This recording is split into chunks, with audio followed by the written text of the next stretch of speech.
اعوذ باللہ من الشیطان الرجیم بسم اللہ الرحمن الرحیم السلام علیکم معزز سامعین، آج کی ہماری ویڈیو کا ٹاپک ہے نماز تراویح۔ یہ کب شروع ہوئی، کس نے کی؟ کیا نبی کریم صلی اللہ علیہ وآلہ وسلم نے نماز تراویح پڑھی؟ اگر نبی پاک صلی اللہ علیہ وآلہ وسلم نے نماز تراویح نہیں پڑھی تو آپ کیوں پڑھتے ہیں؟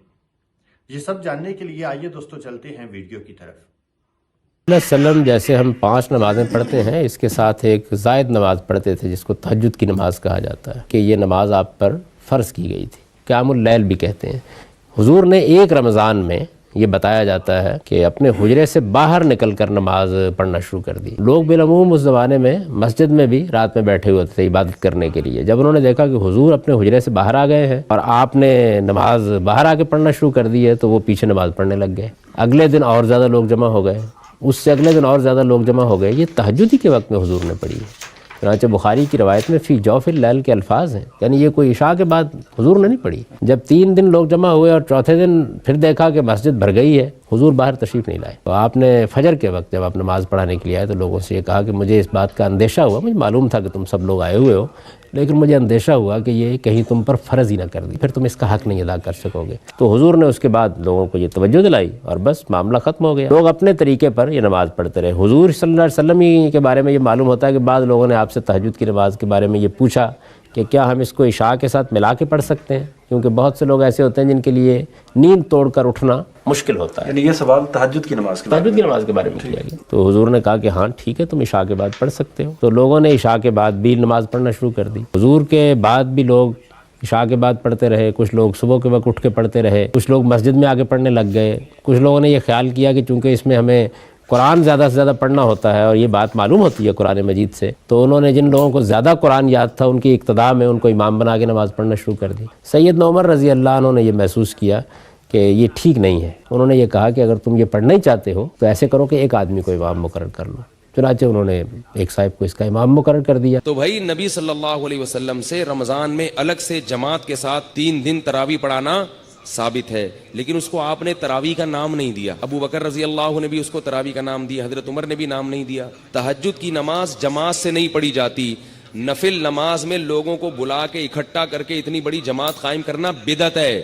تو رمضان میں نبی صلی اللہ علیہ وسلم نے یہ جو نوافل تھے یہ جماعت سے پڑھے ہیں، جبکہ عام دنوں میں تہجد آپ صلی اللہ علیہ وسلم جماعت کا اہتمام نہیں کرتے تھے۔ اگر جماعت ہوتی بھی تو 1-2 صحابی آگے کھڑے ہو گئے۔ فقہا لکھتے ہیں کہ نفل نماز کی جماعت میں 4-5 افراد اگر اکٹھے ہوں گے تو یہ بدعت عمل کہلائے گا، کیونکہ نبی صلی اللہ علیہ وسلم نوافل میں جماعت کا اہتمام نہیں کرتے تھے۔ 1-2 آدمی ہوں ٹھیک ہے، زیادہ نہیں ہوں۔ تو اب جو تراویح میں اتنی بڑی جماعت قائم کی، اگر یہ بالکل الگ منفرد نماز نہ ہوتی تو اس میں پھر جماعت جائز نہ ہوتی، کیونکہ نبی صلی اللہ علیہ وسلم کا جو 8 رکعت معمول تھا پڑھنے کا وہ جماعت سے نہیں تھا، وہ انفرادی تھا، تو اس میں جماعت قائم کرنا کہاں سے جائز ہو گیا؟ عجیب بات ہے کہ بعض لوگ جو ہے نا وہ تراویح کی رکعتیں بخاری سے لیتے ہیں اور نبی سے لیتے ہیں، اور جماعت کہاں سے لے رہے ہیں؟ حضرت عمر سے لے رہے ہیں، اور ان دونوں کو ملا کے ایک مسئلہ بنا رہے ہیں۔ بھئی جب آپ جماعت حضرت عمر سے لے رہے ہیں تو رکعتیں بھی آپ کو کہاں سے لینی پڑیں گی؟ حضرت عمر سے لینی پڑیں گی، اور حضرت عمر نے یہ کہاں سے لی ہیں؟ نبی صلی اللہ علیہ وسلم سے لی ہیں۔ اللہ کے رسول نے رمضان شریف میں تہجد اور تراویح 2 الگ نمازیں کوئی نہیں پڑھی، اور تراویح تو کبھی کہا بھی نہیں، نہ کسی حدیث میں یہ لفظ نہ صحابہ نے کہا۔ یہ لوگوں نے بعد میں یہ نام رکھ لیا اور جھگڑا چل پڑا کہ کوئی الگ نماز ہے۔ سب مانتے ہیں، شیخ عبداللہ محدث دہلوی رحمۃ اللہ علیہ لکھتے ہیں مدارج النبوۃ کہ تحقیق یہی ہے کہ حضور کی نماز وہی نماز معتاد تھی، 11 رکعت تہجد کی جو ہمیشہ آپ پڑھتے تھے، اس کے علاوہ کوئی آپ نے نہیں پڑھا۔ حالانکہ وہاں صاف آتا ہے کہ حضور کو خبر بھی نہیں تھی کہ میرے ساتھ کوئی پڑھ رہا ہے نہیں۔ آپ کو تو تیسرے دن پتا چلا کہ یہ لوگ میرے پیچھے کھڑے ہو جاتے ہیں۔ آپ نماز چھوڑ کر اندر چلے گئے، اور صبح لوگوں نے پوچھا کہ اللہ کے رسول آپ کو پتا چل گیا تھا ہمارا؟ یہ لفظ ہے حدیث کے۔ آپ نے فرمایا پتا چلا تو میں چھوڑ کر اندر چلا گیا۔ فرض نمازوں کے علاوہ آپ دوسری نمازیں اپنے گھروں میں پڑھو۔ مکمل نہیں بات کرتے، روک دیا کہ فرضوں کے علاوہ اپنے گھروں میں نفل پڑھا کر۔ آپ نہیں شامل ہوتے تھے، نہ حضرت علی ہوئے نہ عثمان ہوئے، کبھی اس نماز میں شامل نہیں ہو، اور اعلان بھی فرمایا کہ اس سے بہتر ہے کہ آخری حصے رات میں پڑھیں۔ حضرت عمر صاحب ہی فرمایا کہ اصل وقت تو وہ ہے، مگر اگر تم پڑھتے ہو تو چلو پڑھ لو۔ تو یہ بعد میں پھر جب نام تراویح ہو گیا نا تو لوگوں نے 2 نمازیں پھر بنا لی۔ ہمارے یہاں بھی ماہ رمضان میں ٹوٹل 30 دنوں میں 1000 رکعتیں مستحب ہے پڑھنا۔ مستحبی نمازیں جماعت سے پڑھنا حرام ہے،